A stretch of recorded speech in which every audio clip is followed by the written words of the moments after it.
Good morning and welcome to another book-based interview where today we're interviewing writers Susan Rubin and Charles Degelman. Susan specializes in writing scripts for plays and documentaries, garnering accolades and awards in each category. In 2020, Susan released her debut novel, The Road Not Taken, that has gained great reception.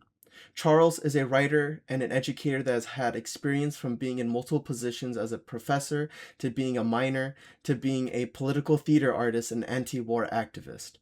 Charles has released a trilogy of books called the Resistance Trilogy that is centered around the resistance movements in the 1960s and the 70s. If you're interested in following these two on their journeys as writers, I will post their social media channels in the description below. And as always, if you enjoy this interview, please like, subscribe, and share whenever you guys can. But Susan and Charlie, thank you guys so much for being here. Thanks for having us. Glad to be here. Of course. My first question, and this is for both of you guys, when did you both fall in love with writing? Who goes first? Me. Okay, well, this is a good story. I went to elementary school, obviously, and I was a new kid there. People that started there at 4, and I started at 6, and it was in Greenwich Village, where I grew up.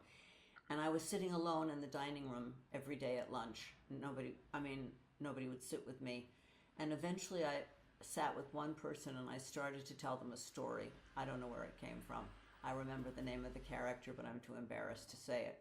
But it was a fantasy about a little character that went underground and found this world underground that was filled with gems, huge, rubies and emeralds and the kinds of things a 6-year-old. And all of a sudden, people wanted to sit at the table with me, and that's how I made myself get friends. They decided they wanted to sit and have lunch with me because I would tell a story, and from that time on, I wrote stories. I was, at 8, I was helping the 8-year-olds with stories, and then it developed into theater, and now I'm writing books. Wow, that's awesome. Thank you for sharing that. I think it's cool that, the art of storytelling, I think once you realize you have it, or I think better yet, once people realize you have it, they will naturally just want to be around you because I think the ability to kind of escape the reality that you're in and kind of immerse yourself in somebody else's story for a little bit. I think there's something really relieving and magical about it. So I think it's great that you were able to understand that gift or kind of express it at such a young age. That's really cool. Thank you. All right, Charlie, your turn. When did you fall in love with writing? Well, probably one of the first things that I think gave me energy in the direction of writing was that I was very good at. I just learned quickly. I learned quickly, and before I knew it, um, I was teaching us. It's like in second grade, I was teaching my colleagues how to read. There was something very natural to me about that form of the and and then of course I also my parents both were very literate, and my father would read to my sister and me from wonderful books. Robert Louis Stevenson, Treasure Island. These are the old books, the old classic books. Even something as advanced as Huckleberry Finn, he would read to us. So reading became this adventure with my father's voice sort of carrying that. So from there, I just was off on my own, reading whatever it was that I was interested in, and that grew into an experiment of my own of just writing, not even for anybody, just journaling almost, but this at a very young age. Then at that point, I also just began to be interested. I was fortunate to go to a good school where reading was a big part of our lives as students, and music explosion happened in the very early 1960s. There I was learning how to play the guitar, and singing these songs, learning these songs that were basically history lessons from America's growth, but also from British folk story, songs, and so I learned more history, probably learning how to sing and perform folk music than I did from history Yeah. class. So that notion of story and character and delivering character through song, through narration, became a big part of me learning how to develop my own narrative voice. This is as a teenager, and by that time I was writing my own crazy fiction, and I was reading the sort of the beatnik boys, which we'll talk about later. Jack Kerouac, On the Road, J.D. Salinger. So for my age, coming of age in the early '60s, had a lot to do with that kind of reading, and then, like I say, this kind of journaling and folk telling folk tales. Yeah, that story is very reminiscent of the story of Bob Dylan. It reminds me a lot about Bob Dylan because Absolutely. when I first got into him, he's actually the reason I started learning the harmonica, but it quickly stopped when my mom told me to shut up after trying to play The Saints Are Marching In for the 17th time that day. And she was like, "Can you learn any other song?" And I'm like, "No, this is the only song that I know right now." You were So, nice enough to assume you could. right, yeah. And it was funny because my mom, she's so sweet. She would knock. She's like, "Oh, are you gonna play that song again?" And I'm like, "Yeah, I was actually playing a couple more times until I get it right." She's like, "Oh, I think you did a great job. I think we should move on to another song." And I'm like, "Okay." But Uh, yeah, the thing I loved about Bob Dylan was exactly what you were talking about is, his music speaks more about history and more than anything else because you look at his story, especially when, you look at his situation and he could use a lot of the privileges that he was given around that time, but he chose to kind of be a part of the resistance and the movements that were happening around that time and Uh, speaking up about what really mattered. Um, well, yeah, it was a really impactful experience for me and a few of my folk singing friends, because we had been singing traditional folk music, right, where you're supposed to learn the right changes and the right words and the right phrases, uh, as if you were sort of following a tradition.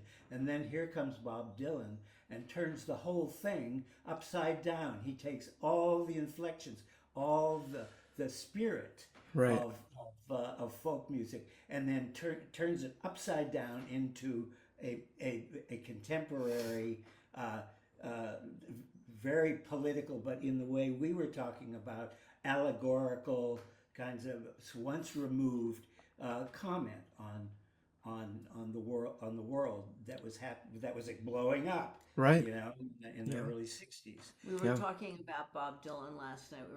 Do you remember? We were trying to remember a line from All Along the Watchtower. And, and am I getting that? Is that Jimi Yeah, Hendrix? there must be no. Well, he did it, but Right. There must Dylan be wrote some. it. I said to him, there must be some. I had watched the news, and I said there must be somewhere way out of here. And then I thought about, especially in the earlier days, how much he wrote that I still quote to myself and say, he was a storyteller yeah, of sort of magnificence. It Okay, was a sorry, I just want to stick phantasmagoric that in. kind He of did write All allegorical. Along the Watchtower. Yes, he did. Thank you. I yeah. got confused with Jimi There must be Hendrix. some way out of here," said the Said the Joker Joker to to the the thief. thief. Mm, I can't something, I can't get. See, this is what we did. I can't something, I can't get no There's relief. yeah. right, There's too Busy, much confusion. right. businessmen, I can't get businessmen, no. they drink my wine. So it's funny you Yeah. mention him because we were both trying. We were frantically trying to remember the words because they still matter But to right have now. him speak to our experience and the world's experience in the way that he did was just, if you'll pardon the dated expression, mind blowing. Right. And it was so unapologetically too. He didn't Oh care. yeah. Like, and that's my favorite song by Bob Dylan is A Pawn in Their Game. And I think it's incredibly reminiscent of the times that we're in right now. And Yep. if you listen to that song, Sure. it's it's only offensive until you realize that he's just speaking the truth, and you probably find it offensive because you might be, unfortunately, a pawn in someone else's game. And there's one line that he said, I'm gonna butcher if I try to go word per word, but he talks about how, a white mayor says, go blame the minorities because of the color of their skin, because of how you look. You should be happy that you're above them, but you're still living in the neighborhoods where you're not making enough money. You're also struggling to make a living. And it's when you're dirt poor that you realize that, wait a minute, like the color of my skin doesn't matter. I can't make a living, period. But we're so built up on this idea that, hey, if you want to blame somebody, don't blame the fact that, maybe there's some other companies trying to like cut out jobs because they're trying to make more profit, or maybe because they're not working on unions or whatever. No, go blame the person next to you because he looks different, and you'll never understand that. There you And go. Basic, yeah, very basic class understanding. right. Yeah. Human rights. And there's an interview that I remember watching, and I love it. It's, an interviewer is asking Bob Dylan, like, how do you feel about people trying to make your music be folk music? Or, are you trying to be the number one folk artist? And he gets mad. He goes, why are you trying to tell me what category I'm in? And he tells the interviewer, get away from me. I'm making music because I want to write music. That's it. If you want to ask about my songs, that's okay. But don't try to put me in a box because you think it's easier to sell me that way. Oh my gosh, you hear such authenticity like that, you can't help but get goosebumps, because you're like, wait a minute, does he even realize what he's doing? But that's when you realize, oh, he's just a genius, because he doesn't care about what other people see besides his vision. And that's why he was able to do what he could have done. It's amazing. Well, and then he went electric during a time when Right? traditional folk music was acoustic. Mm-hmm. So, there was another explosion when he came on to a traditional Newport Folk Festival, and plugged in with all these killer rock, electric musicians, and the early first electric, music of his was ass kicking. It was Yeah. just amazing, and people were like, "No, you can't do that. It's sacrilege." But it was the most powerful music at the time Right. because of the words and his use of that electric, that emerging electric uh, uh, style to be a vehicle for his thoughts and ideas. It Yeah. was beautiful. Oh, that's amazing. No, that's why, it's a privilege to be able to be born in an age where you can look back and still listen to his music. And, while I do have a little bit of regret, I think, man, I wish I could have seen that happening the way that you were able to, Charlie. It's still great to know that that was once a time, and you can go on Spotify or Apple Music and YouTube. And, I love sometimes looking up, it's such a bad footage, but the fact that Bob Dylan played and opened for Martin Luther King Jr. before he gave his I Have a Dream speech. Like, what's more beautiful than that? The fact that Yeah, you have. You just Hmm. yeah. said Yeah, he did open up for him. Yes, he played before he gave his speech. I Yeah. think Joan it makes Baez me cry. sang that day I was too. just going to Yeah. say Joan Baez on behalf Hmm. of the women. Yeah, I Joan think Baez that did as she well. influenced him a lot to be more human in Yeah. certain ways. I think he's brilliant, and I think his observations are, we're still quoting him, but she had an influence on him. I wasn't as big a fan. I love her, but I thought he was more. But she was his partner for a long time Yeah. musically, and I don't want to know the rest of it, but she influenced him a lot towards humanizing it, and she's still singing. I guess I don't think he's still is Yeah, he? he's still He's still touring. performing. He's still Yeah. Okay, touring and well, performing. Yeah. she started again when this volcanic nightmare we're living in started. She started to perform again. So that's Oh, I just wow. I'm going to speak up for the women who were part of it, just No, because please nobody do. else.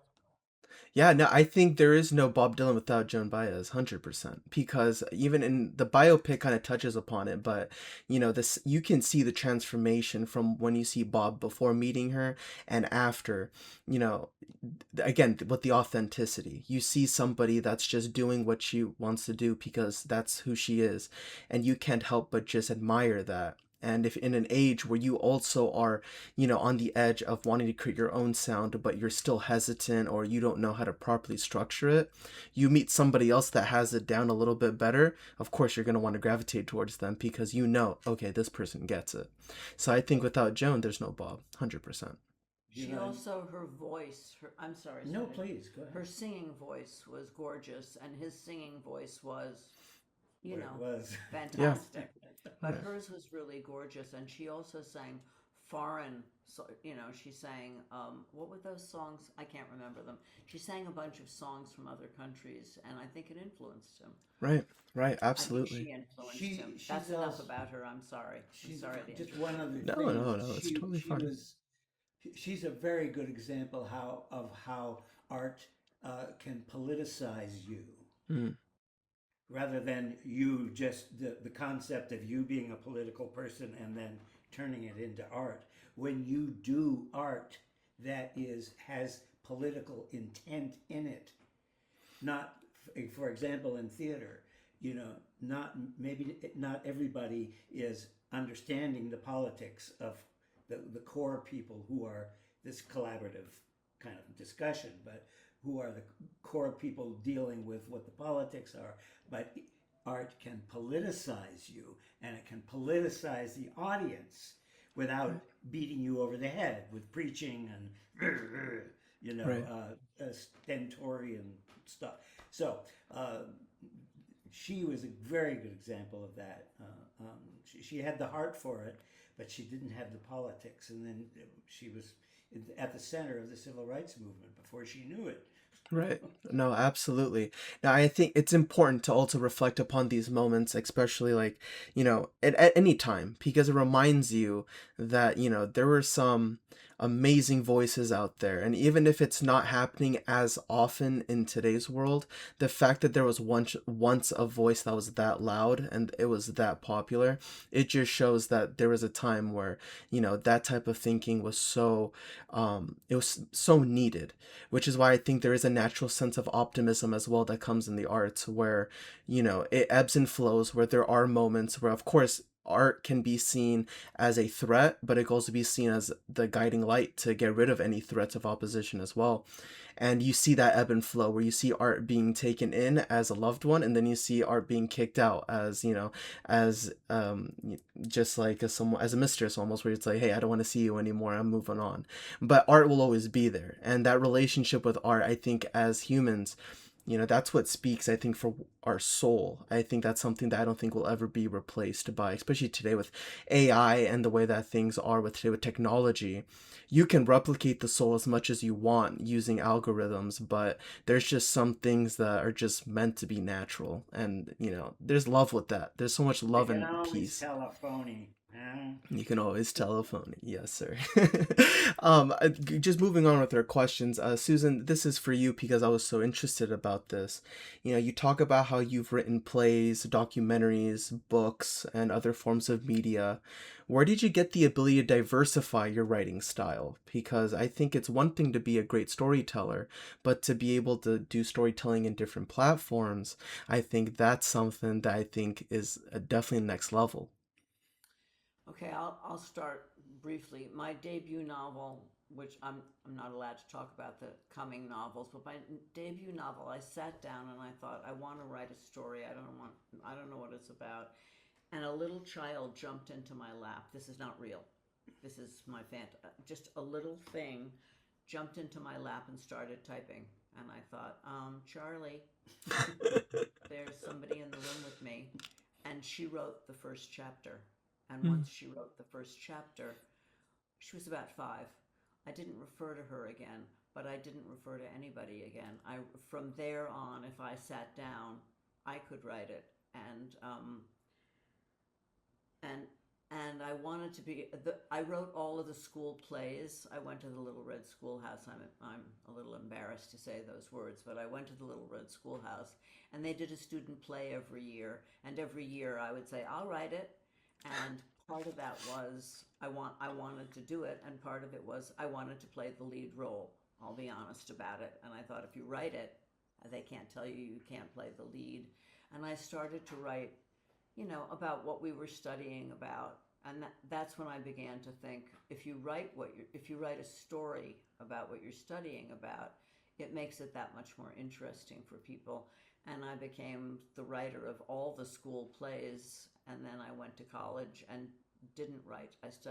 You studied sociology, I studied psychology and theater. Hmm. And by that time, I was a young woman. I wanted to be the star of the show, and eventually that wore off into me saying, I can't stand the words she's saying. I can't say those words. I can say two households both alike in dignity, from Fair Verona, where we lay our scene.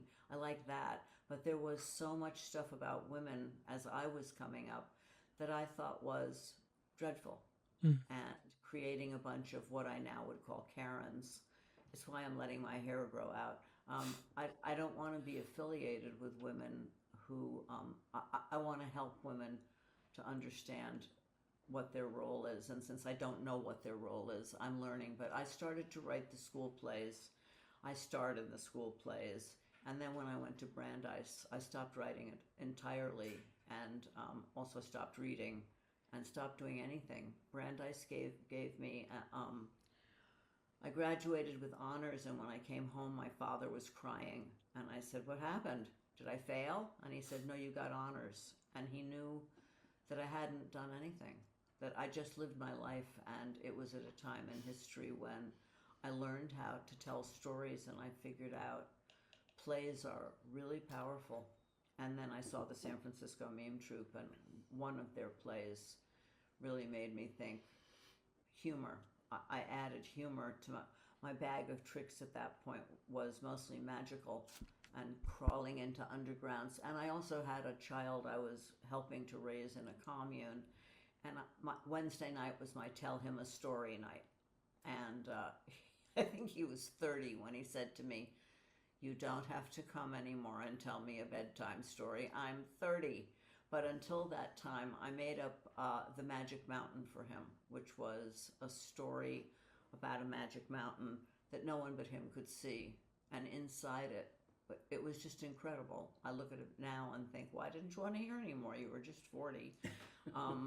So I've always used storytelling, but some of it was self-serving because I knew if I wrote the playwright, I could be the star.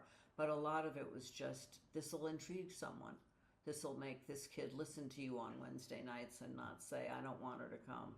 And from there, I began to really write plays because I had read a lot of plays by then. I studied theater at Brandeis, and it was so dreadful what they did. And they were trying to be, their job was to train commercial actresses. And so they did lock up your daughters. And I thought, no, unlock your daughters. And everything, that's when I discovered Tennessee Williams wrote a bunch of short plays, very short plays.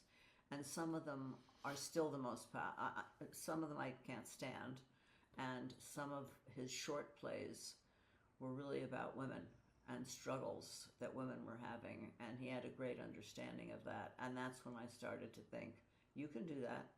You can write different than, I don't, what's his big fat play? Sorry, I just went blank. The one with Marlon Brando, A Streetcar Named Desire, thank you. I began to understand that the form of a play could be anything, and you didn't have to do it mommy, daddy, and the baby. And I began to really, I came out from underground where I had all of these gorgeous gemstones, which made the story intriguing to younger people. And I started to write weird stories about relationships, and the women became the heroines. And there still are not. Well, now television and film has changed, but in terms of theater, there weren't a lot of women heroines, and I wanted to write about them. And I had a very opinionated mother. Well, your mother sounds like she was pro-opinionated towards you. My mother just would have said, that's the same crap everyone else is writing. So I began to try to say, I can write whatever I want about women. Women don't have to be following Stanley Kowalski around. That was a long, boring answer. I apologize. No, no, I don't think it's boring at all, especially because I like I mentioned I have a theater friend. His name's Sal, and he actually got me into theater because I'm not going to lie, growing up, I was forced to be in plays, and that just meant me being in the back choir and singing the songs with everybody else. And I was like, this is so lame. I don't want to do this ever again. So I never really got into theater that I feel like the way most people do because my family they weren't really theater going, and then Hamilton came out and then my family wanted to go see that, and that was when we kind of got into plays and musicals. And recently I saw this play. It's called Red and has Alfred Molina in it, and I think not only is Alfred Molina a great actor, but I watched that play and I looked at my friend Sal and I said, oh, I get it, because I watched that play and I understood the power of dialogue. I understood the power of theater and the messages that they can share and stuff. And I want to share this with you. I don't know if you're aware that there's a movie out right now. It's called Hamnet. I don't know if you've heard of it. Yes, we just talked about it. You know who Hamnet is. Yeah. He didn't know who he was. I didn't know. Yeah. And he's one of the smartest people I know. I said, do you know who Hamnet is? And he said, a misspelling of Hamlet. Oh my gosh. I have to No. show you this now. Hold on. Okay. I'm sorry to be drinking coffee. I'm actually in the middle of reading the book right now. And Oh, then, yeah, so I read the book, I watched the movie, and is it about Shakespeare's son? yes. But I was going to say the reason your story resonated with me so much is because it's not about the son as much as it's about the impact of the son on the adult. And the movie, I won't spoil anything, but the focus of you think that when you're walking into a movie about Shakespeare, you think the movie's going to be about Shakespeare. No, it's about Anne. It's about his wife. And it's about motherhood. It's about being an independent woman in a time where if you just did anything that was, not seen as proper, then you're seen as a witch, or you're seen as, like the spawn of Satan because you like going out to the forest while everybody else is on the streets. And that book, I think you would really enjoy it. Number one, I think that, oh my gosh, what Maggie O'Farrell's the name of the author, and I think she's an amazing author. I love the way that she wrote the book. But the movie is directed by Chloe Zhang, or Zhao, sorry, Chloe Zhao. Yeah. Yeah. And you can just see what happens when you have women producing and directing movies and content that is very female centered. You don't get you don't get stories that people think are like what your mom would say, what other people say, oh, that's just the same crap that people are bringing out because, oh, it's a woke time and they just need to force feminism down our throats. No, that's not what this is about. This is literally just about a story about a woman that was living in a time where her goal was to just have a family and live a good life. And you see how, universal themes such as grief, love, remorse, confusion, things that riddle us with anxiety every day. It's not like a couple thousand or 100 years ago it was any different. People still felt those emotions, and the book is really, that's what it's about. It's about the emotion. And Chloe Zhao even says in an interview, the reason I think this movie is doing so well is because it touches upon a concept that everybody has felt at some point, and that is grief. And I think that is what reminded me of your story.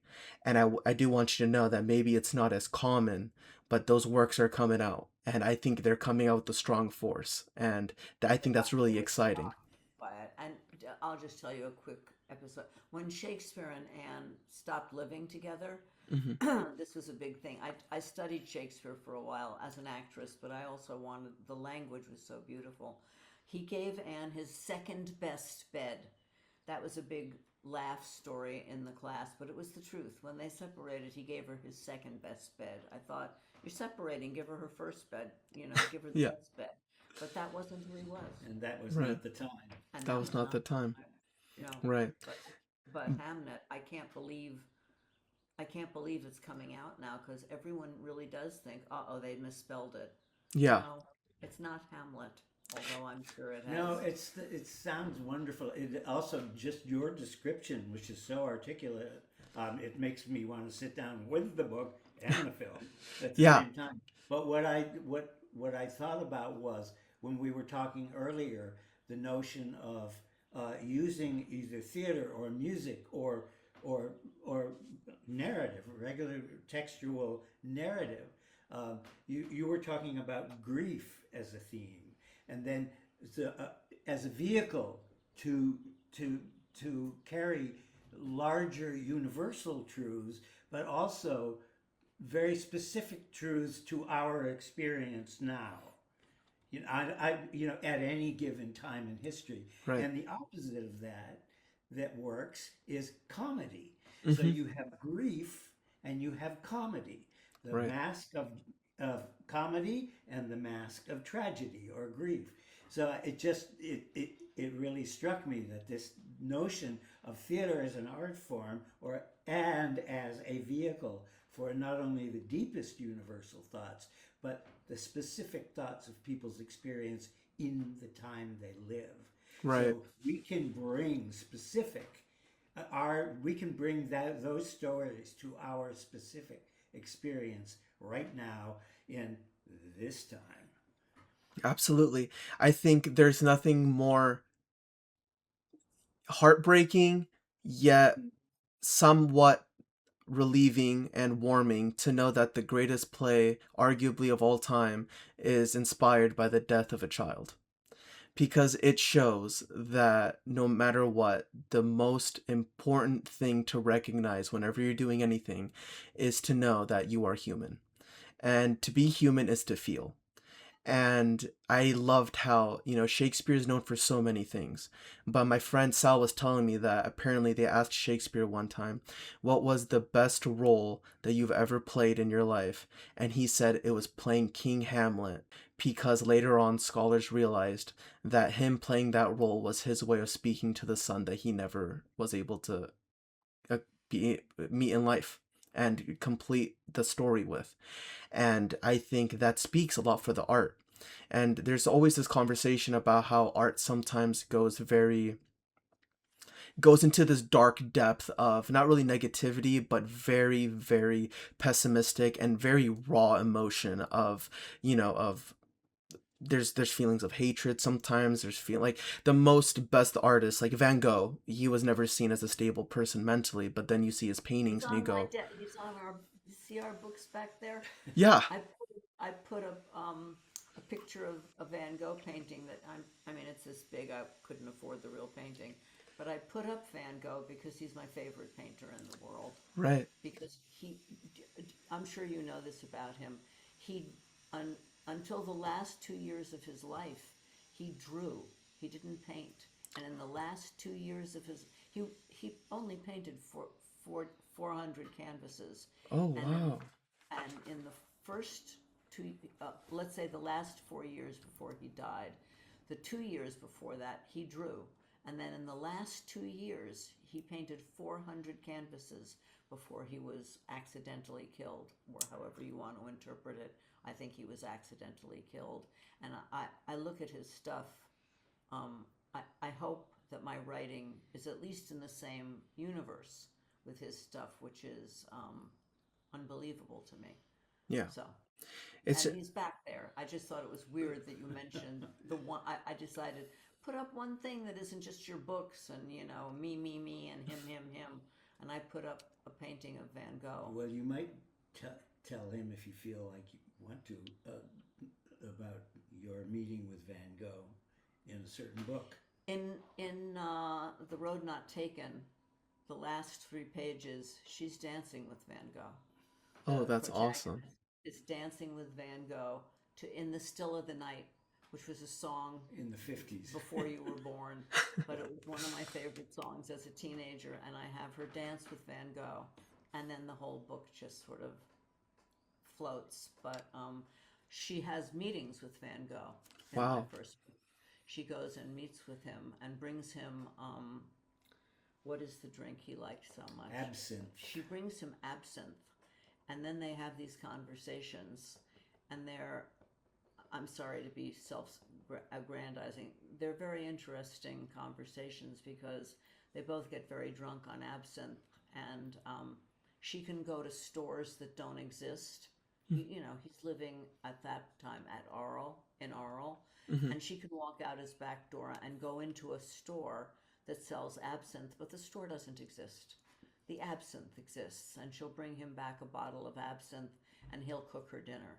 And they have very long conversations about art. So That thank sounds you for so mentioning. interesting. Yeah, Thank of Oh you. yeah, course. it's a great part of the He book. died at 37. He was shot by a kid by accident, whatever people tell you. Yeah. And and he goes into fantasy in the way that I like to go into fantasy. Yeah, absolutely. I yeah, there's something beautiful about art that you just can't explain. It's untouchable, yet everyone sees it. It's just one of those things where when you see something that's just so authentically human. I think, it's so funny because people try to chase perfection, but they don't realize they obtain perfection by being imperfect. Because I think once you realize that, you know, if everything was perfect the way it was, nobody would love it. It would just be overlooked and it would be something that people drop. The second that you see flaws and you see indents where there shouldn't be, or you see maybe specks of paint where there shouldn't be, that's why I love Bob Ross so much. I mean, his painting style was just paint. And I loved his videos that he would record at his later years where he would be open about the fact that he messed up on camera. He would say, oh, I didn't mean to do that. That's okay, I'll just put a little bit of paint here and then we'll make this into something else. You take that and you expand that to life. It just kind of teaches you this lesson that sometimes it's not about erasing your mistakes, it's about improving them. And it's okay if you see some of the sketch marks behind the perfection, because that just shows that you worked for it. And that's okay. I don't think there's anything wrong with that. And this kind of leads into this whole conversation I want to have with you, Charlie. I mean, according to your website, you've had quite the life with all these professions that you've been, and you've done so many things. And I just wanted to ask, can you talk to me more about your life after you graduated Harvard and how that led you to writing the Resistance trilogy? Because I feel like you saw a lot of these things that we're talking about, in your life, like just doing what you were doing at the time. Well, yeah, I graduated Harvard in 1967, which was the height of the Vietnam War. Hmm. And I was basically, once you got out of school at that point, you were cannon fodder because school gave you a draft exemption for a whole class of people. Uh, uh, Relatively large class at those in those days.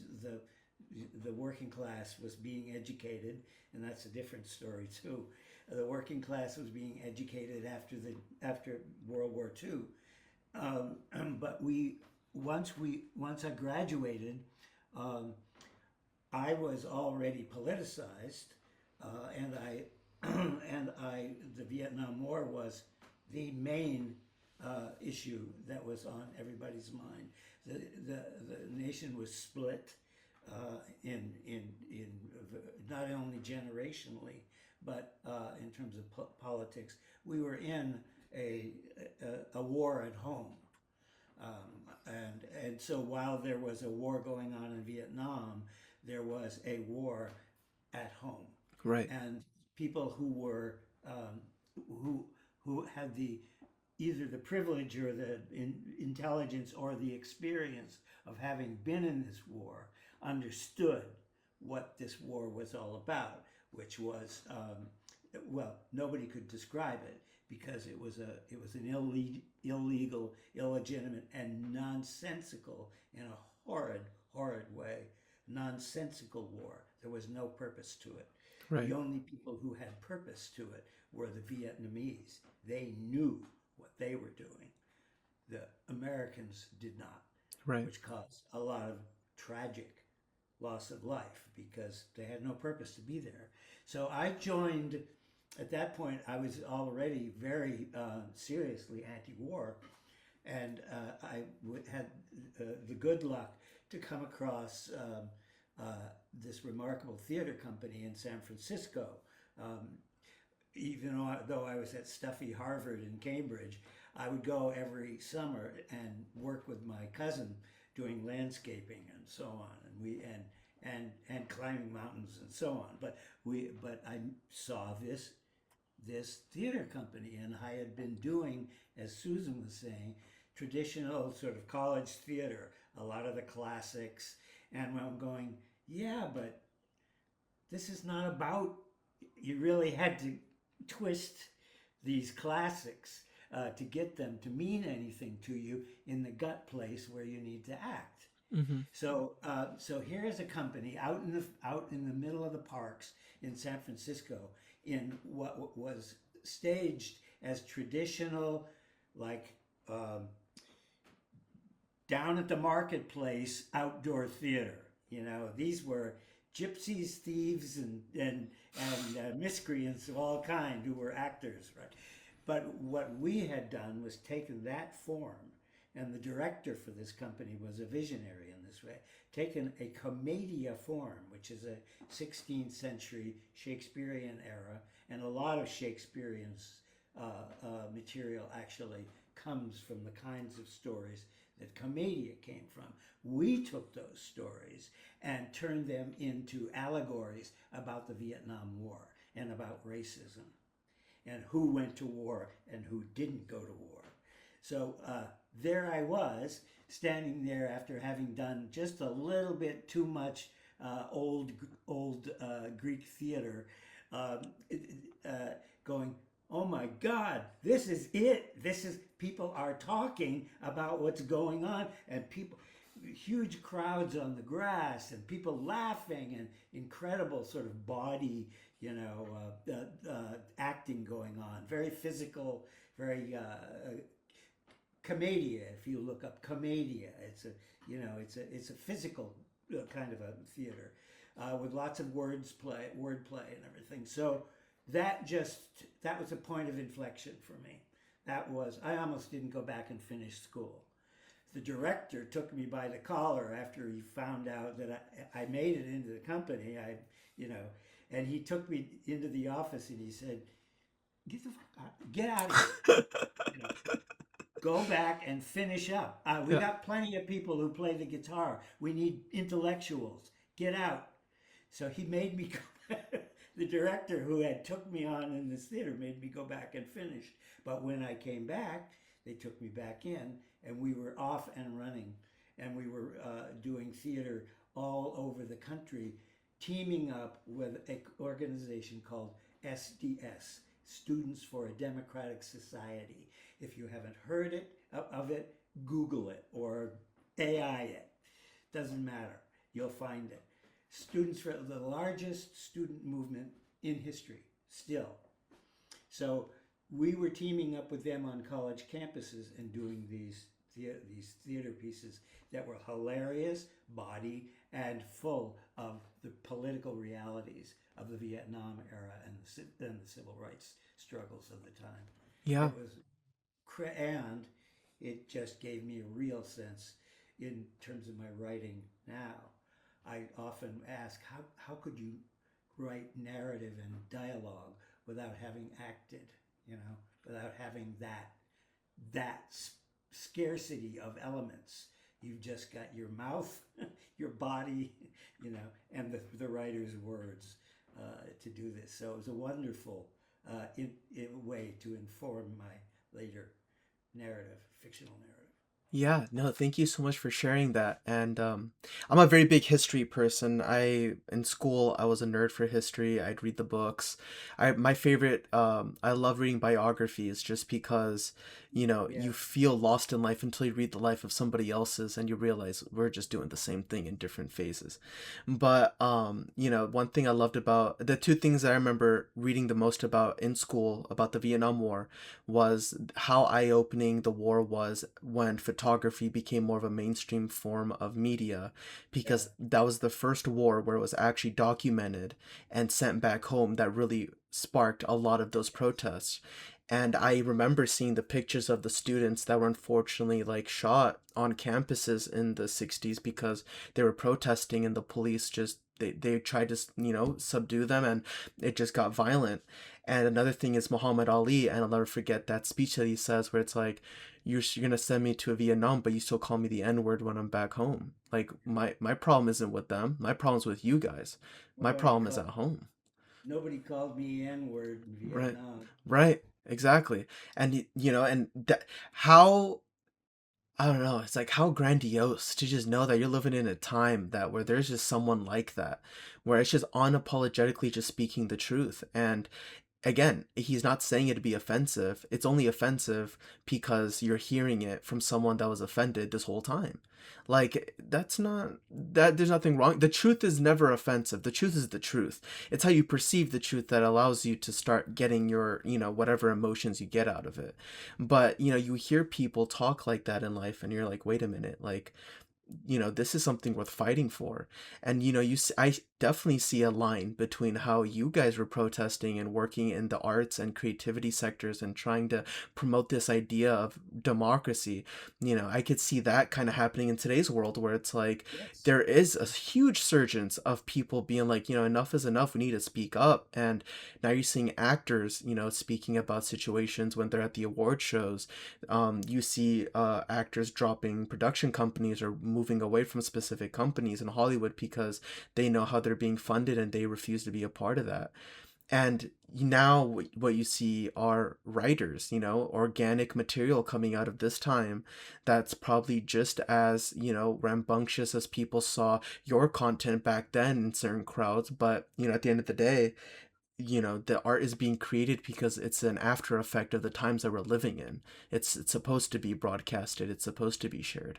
Absolutely. You mentioned students being killed. The four students that were killed at Kent State. Yes. Are you familiar? There was a classic photograph of the girl looking up because she saw that her friends had been shot to death.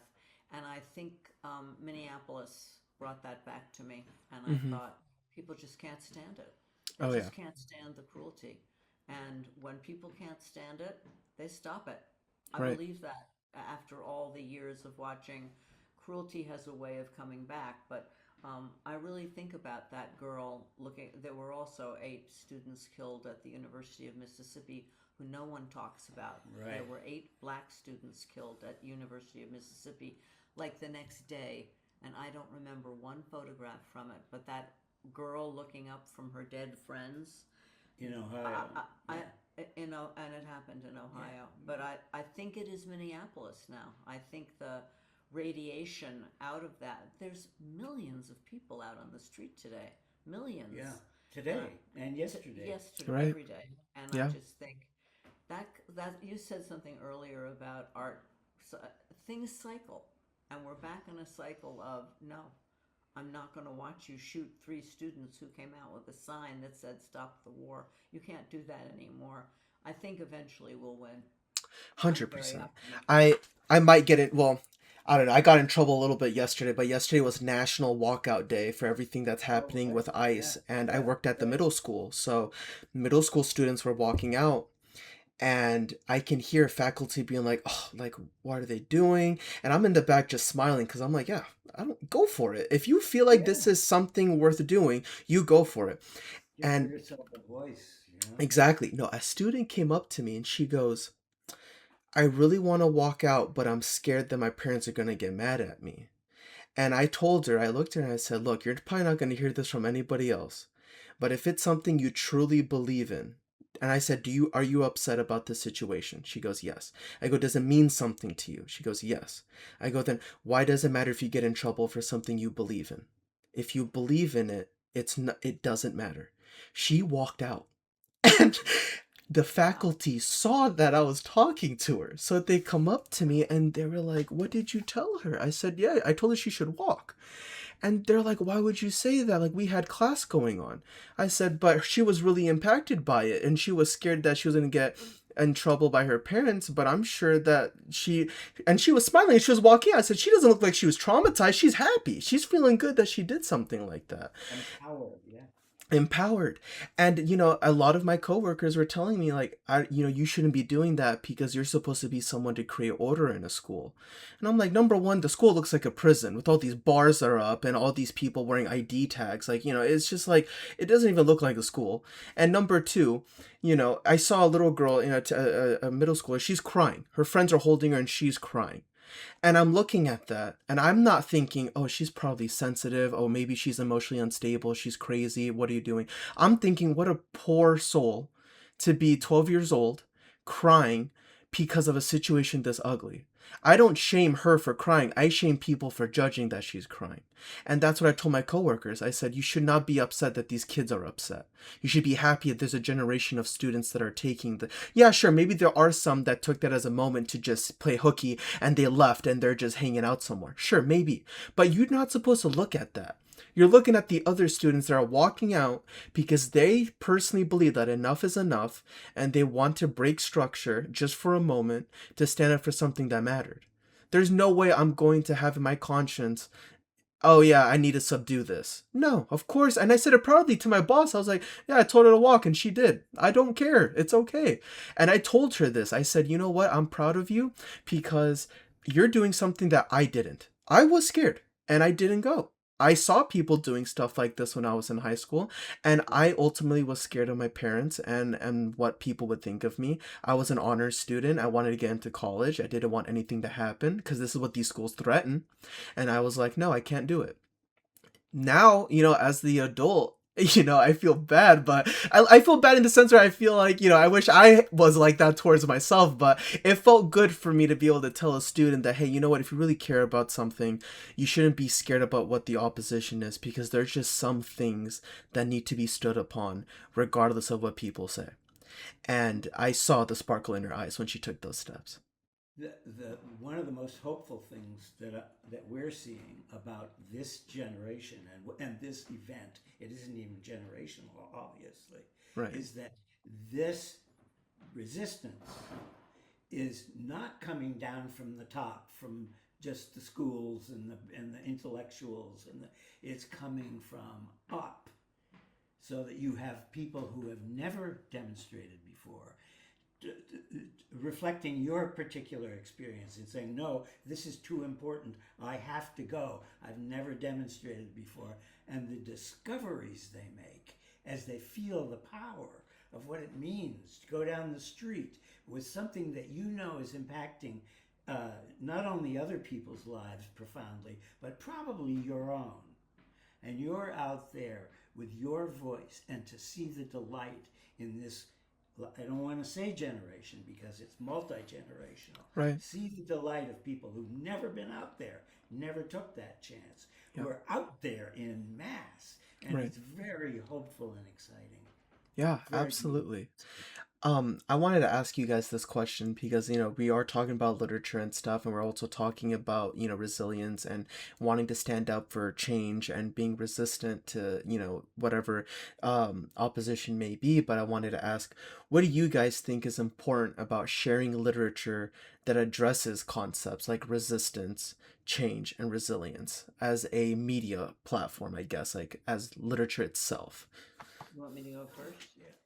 So I'm not supposed. You've seen my first book. It's really a fantasy book about a woman who sees the world. She's been a suburban housewife, and she's a nice woman. I'm not making comments about her, but she hates her life, and her husband dies, and she moves into the city and meets a woman from another universe, and that woman becomes her spirit guide, and takes her around the. I have a thing about going around the world and finding out what's going on.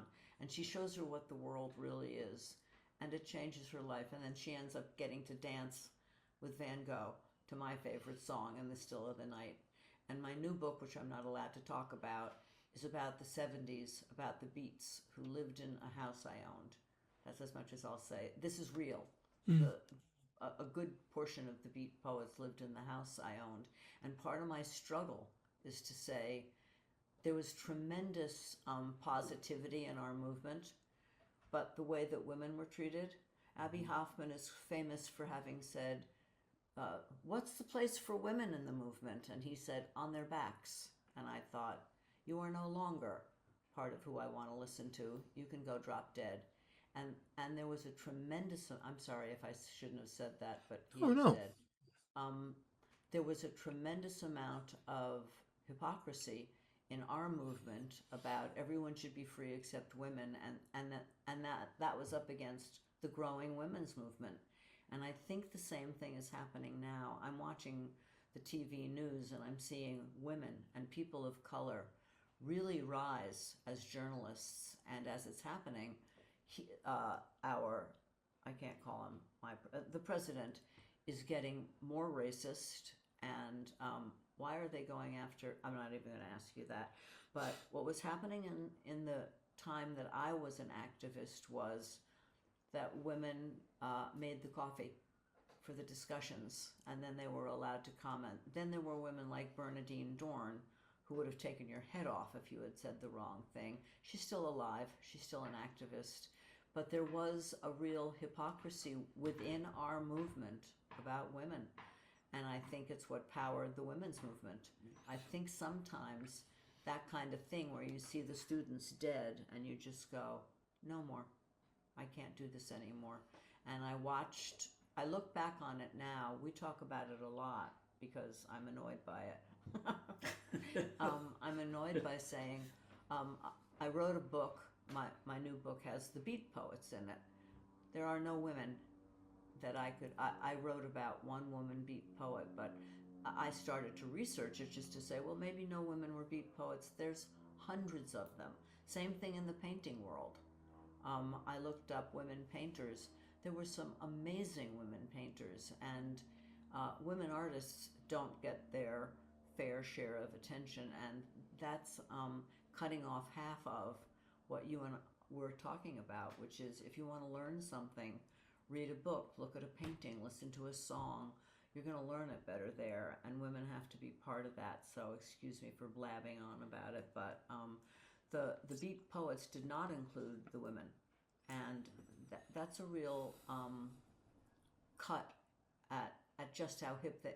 I thought they were the hippest thing that ever lived, and I still have tremendous respect for some of them, but not all of them.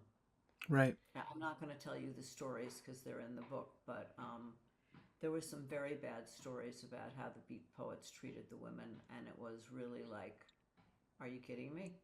Right. So I won't say any more about it. There was a phrase that we had at that time called "the personal is the political," and that phrase came out of Yep. the struggle that was going on within the movement that considered itself the revolutionary, righteous movement of fighting, in resistance to the war. Say, it was that. But these contradictions began to emerge within these organizations that had to do with women saying, hey, wait a minute, you completely ignored what I just said in a meeting. And women started standing up and saying, as they had at Seneca Falls, 1848, as they had so many other times when women rose up. But to have it become a personal revolution within a political revolution blew, especially us privileged males, blew our minds. And some of us struggled with it, some of us fought against it, but we had to deal with the personal as well as the political. And out of that came the men's struggle, often unsuccessful, to deal with, you probably know the phrase, second wave feminism. Mm-hmm. It was the feminism of the 1970s that Susan was a part of, and that was part of the struggle in art as well as in the political world. The last of the trilogy, Rocked in Time, that I wrote, tries to speak. I do my best to speak from the point of view for what was going on in the theater company that I worked in, or this was an imaginary one, where the women were standing up and saying, no, that's not the way, let's not portray it that way. That's not the way. We have to do it. And so there were these struggles that were personal struggles as well as political struggles that had to do with gender equality. Right. Absolutely. Thank you guys both for sharing your answers on that, because I think that is a very important thing to remember, especially in this time where, reading is not, as we talked about, it's not the most common format of like, just indulging in something. And with technology and everything, I feel like it's very easy to get distracted with all these messages being spread out, whether they're right, wrong, you don't know where it's coming from, you don't know who's saying it, but you're just getting all this stuff just thrown at your face. I think it's reassuring to know that there's peace in something that doesn't have a notification alarm to it. It's just a couple of pieces of paper binded together sitting at a table, and it goes at whatever pace you're willing to open it and read it at. Yep. And I think that's great how you guys both give unique answers, yet, it kind of leads to the same solution where if you're scared to, or if you don't know what to say, or if you're scared to say something, read.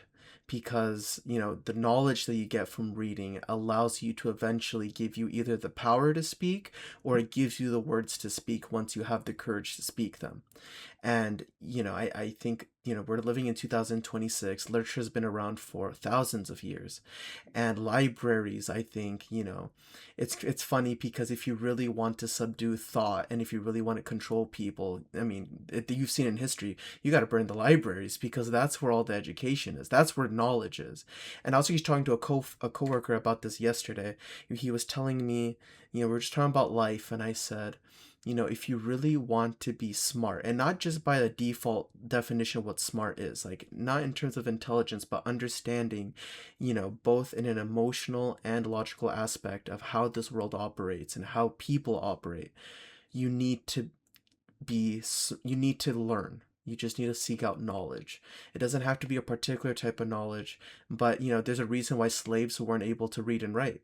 There's a reason why Indians, when they were being controlled by the British Empire, they weren't allowed to look at specific forms of media. Or, especially for you, Susan, there's so many examples where the second you show a quote unquote liberal woman, you lash out at other women for identifying with them. But you never once question, why are these women identifying with them? They're not witches because they want to do something that's out of the norm, or they're not, whatever words we call women now so easily because they want to live a life that they choose. It's just, they're just human, and there's no other way to explain something like that. And it's very easy to be distracted in today's world, and that's why I think it's such a privilege to talk to you guys, because you guys just seem so honed in on what you guys believe in and how you guys are able to articulate it. I can't help but just ask you this question. Given the situation that's currently going on in this country and in this world overall, some may have lost hope thinking that things will change. As people who dedicate their lives to researching and showcasing the need for change and resistance, how do you guys keep that optimism that your demands and wishes will be seen at some point when you guys are working so hard and you guys are so smart, you guys are very capable, but you see a world that doesn't really reflect that? How do you guys keep that hope that, hey, whatever changes that we see will happen again? Who goes first? Please, you. I'm going to tell you a story that'll answer your question. You know what the bubonic plague was, right? Hmm. Yes. So the bubonic plague was because they were burning witches, and when they burned the witches, they killed all the cats. The witches were basically medicine women, and they killed all the women and they killed all the cats. And when the cats were dead, the rats came out to play, and the rats spread bubonic plague throughout Europe. And that's a good lesson in don't kill someone who's trying to help you. And I think about that now. I'm watching women get interviewed by a journalist, and you can tell that she's a straight Midwestern woman. I'm not even assuming what party she's from, but she said, I've never done anything like this. I've never done anything like this. I should be home baking an apple pie, but I'm not doing that. I'm going to fight for this because I know what it means. And I think it's partly for their children who are going to grow up either in a world or in a nightmare. And that's my dedication to it, is knowing that if you kill the witches who are they really did know a lot about herbal medicine. Healers. Right. They were healers. Yeah. Yeah, they were medicine women, actually. If you're going to kill them, and then, first of all, I'm against killing cats, but if you're going to kill the women and their cats, Look out, it's the same now. There's a measles outbreak in South Carolina that is killing hundreds of kids. That's because we're listening to a moron who knows nothing about science. Right. Science says we can get rid of measles. There are so many kids dying, and there's doctors that are men and women saying we can get rid of this. So I'm watching women rise again, which I'm sure there'll be a reaction to. And they're rising partly because it's impossible. You can't live like this. So that was my answer. Sorry. No, that was a great answer. Thank you. Just to bounce off that, I think the Bounce off the bubonic plague. bounce off the bubonic plague. One word comes to mind: karma. Mm. I don't mean necessarily in the mystical. It's just that is karma. You do this vicious thing to numbers of people, and what comes back around and hits you on the back of the head? Bubonic plague. So, but in terms of, I think your question basically, unless I've twisted it, it kind of goes back to what I was saying. A comparison for me that feels so hopeful is the idea that oftentimes in our movement, either in the political movement, in the arts, political arts movement, so on, we felt very isolated, very much in the minority, just hoping we're getting something out there. And what gives me hope and real joy is what I had said earlier, so I can say it briefly now. To see mainstream Americans of all shapes, sizes, colors, ages out there, unified in what they are seeing and understanding the reality behind the miasma of social media and corporate television and the rest of it, this is something we need to stand up and resist. This is something we need to go past resistance and fight and say the big word, no. Yeah, absolutely. No, So to me, that's kind of where my hope is fueling me now, in this, not just the weight of the history of my experience, but to see what's going on now. yeah, Beautiful. absolutely. And thank you guys again for sharing your guys' thoughts on that. Yeah, I definitely agree with you. I think, the world that we're seeing today is definitely, like, by all means, it's not the prettiest world right now that we're living in, but that doesn't mean that things will change. And I've always been a little bit, it's an age term now because I've only heard it in history books, but I kind of see myself more as a humanist, where I believe that there's nothing more beautiful than being human and being able to have a conscient mind and understand things the way that, other beings on this planet cannot. And, while I do sometimes hate humans because of the stuff that they're capable of doing, I also love humans for the same reason. I think people are capable of doing beautiful things just as much as they're capable of destroying them.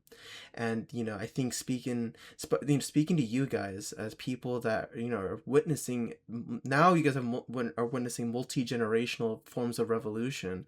I think it's really warming, and it makes me feel a little bit of peace knowing that, as you guys already fought the fight when you guys were in your prime, just doing either theater or writing plays and documentaries and stuff, for you guys to see another revolution kind of happening right now and still carrying that optimism, that gives hope. Because yeah, for a lot of people, including me, I mean, this could essentially be said like, this is my first moment of revolution. This is the first time that I've seen something this ugly happen, and seeing such a disarray of, action on both sides trying to get things to go back to normal. And in the middle of that chaos, to hear people that are essentially veterans at this to say, hey, like, it's going to happen, it's okay, just give it time and just believe and just work hard and, try your best to be pure to what you think is real. Yeah, I think that's it's such a simple yet such a difficult answer, because I don't know if people even know that they're seeing things that they believe is fact. And that's the scariest part with social media, is that you'll believe that this is true, but in reality it isn't. It's just, it was made to be believable. But for those that truly want to seek out what's the best in the world and what's best for people and your peers and your loved ones, I think that will to do the research and to stand up naturally comes from within. I don't think it's something that you can really buy at the store and acquire. It's something that comes internally. Um, so thank you guys for sharing that. You know, that was a little bit of a personal question, but I think it's also a great question to just have on the platform, just for people to feel that hope, especially for those that are in the arts, that are writing, and maybe, you know, you when you started writing, you it was a better world, and then in the middle of writing you're seeing all this chaos. It's probably affecting your mental state, your creative state. But to the goal is to, of course, just try to be as calm as you can, and just know that you're contributing towards something greater if you choose to be. And I think that's awesome. And we're kind of approaching the final question, but this is, I wanted to ask each of you guys, I know you kind of touched on this, Susan, but what's in the future for you guys? I know, Susan, you were talking about potential you might be working on other novels, but is there anything besides that? Um, the novel is, I'm really not, the novel is being picked up now by a huge number of potential agents, Mm. and I just have to wait. I have to wait through interviews and see if I can find someone, or if they've read the book and they want to talk to me, then they've read the book and they want to talk to me. And it's the only thing bad about it is I have another novel I want to write, and it stops. If you're working on waiting for one, to see if you got one part in one play, it's hard to think about the next play, and I'm Right. having a hard time going. I want to tell you what the third book is. I'm allowed to talk about it. Do you know what the Akashic records are? No, I do not. So before the Talmud and before the Jesuitical records, thousands of years before, there was something called the Akashic records. And what they are, I'm not learned about it, and that would be putting it mildly. The Akashic records believe, like the boson particle, that anything that has ever happened on the planet is still happening, is still there, still exists. You may not be able to find it. It's a different century or it's a different millennium, but it's still there, and that gives me tremendous hope. And I'm looking forward. And I realized, you're writing an autobiography. Everything in this is something I've experienced, but in a slightly skewed way. My mother owned a record company, and they did Soviet music, and so I have a scene in the book where people walk out of one of the onion domes in St. Basil's Cathedral. They walk out of the onion domes, which is, of course, impossible, and they walk down a flight of steps, and when they open the door, they're in Greenwich Village in the era that I lived. And that's what gives me pleasure and hope, is to say it is all still here. All of what we've learned in human history is still here. We have to make sure that the people who know it get heard. That's my answer. Mm. Your turn. Um, let's see. Well, I've got just finished this trilogy, which we've been discussing, and I am rattling around inside the the head of the room of my head, looking at. Right now, I'm doing a lot of sketching in an allegorical form, that basically will, because I'm very wary of becoming didactic or preachy, but I want to look at what it feels, what it means in another time to be invaded by your own nation. That is a I'm very interesting concept. I Yeah, like that. what does it mean that your own nation is what you have to look out for safety? Right. You know, the original notion of this country was based on a social contract that went all the way back to, well, for convenience, the Magna Carta, and the deal was, using our disgusting president's word. The deal was in a social contract, we're the government, you're the people. We will help you do things, you people, that you can't do alone if you will support us and help protect us. This was back in the monarchy times. So so that was the beginning of pay some taxes and we'll get you a government that will clean the rivers, that will give you housing, that will give you health care, that will give you, the freedom to speak and to create art. So that's the deal. You support us, we'll support you. This is broken now. Now we have a government that is attacking us. They have invaded. Our government has invaded our own nation. So I'm playing around with that and trying to figure out how to displace it from a preachy piece of journalism into some kind of a phantasmagoric sense of what that would feel like and where would I set it. So I'm mostly doing sketches and trying to bring elements in and play with them just in narrative sections. This is just me just spitballing, but I think the perspective of an actor would be great for that story, because if you were an actor in the middle of being invaded and seeing your own content be censored when a couple months ago it was perfectly fine, and I'm thinking about your experience, imagine being at the market, it's a public acting, everybody's a part of it, and then all of a sudden you're getting subdued by the police force or whatever, and you're wondering why, and then you just see a new law come out that says, oh, you can't talk about this anymore. I Oh, think that'd be yeah. really interesting because, yeah, I think it should be through the perspective of someone that understands the nuances of what this government is trying to do and how your character is able to see through that. And it just reminds me of art. I just feel like if there's anybody that can see through the miasma that you're bringing up, it's art, it's artists, it's creatives.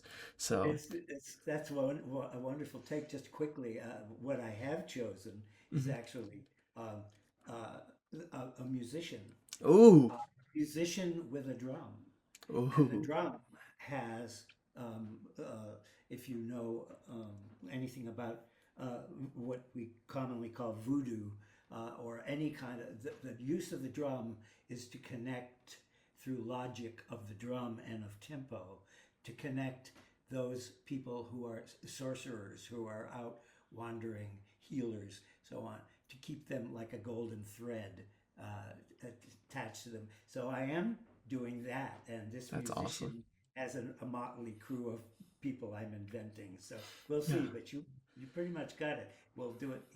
This will take place in the artistic world where yeah. they're invaded and by their own government. Yeah, that is so exciting. I can't wait Yeah. to check that out, and I can't wait to check out your Resistance trilogy. Susan, thank you so much for speaking as well. Thank both of you guys for speaking today. We have been speaking for a while, but this conversation has been nothing less than just amazing. Like, it's just been such a deep conversation that I'm sure everyone will enjoy. For those that, that are just fans of art and creativity, I'm sure they would love this interview. I just want to say again before we end, if you guys are interested, please check out the websites that are in the description. There are social media channels in the description as well for each Charlie and for Susan. Just please check out Susan's debut novel. Let me find it. The Road Not Taken, as well as please check out the Resistance trilogy by Charlie. And of course, if you guys like these book-based interviews, please like, subscribe, share them, do everything that you guys do. But once again, thank you guys so much, and yeah, we'll end it here. Lovely. Thank you. Lovely to meet Thank you. you very much. And thank you for not listening to what your parents told you to do.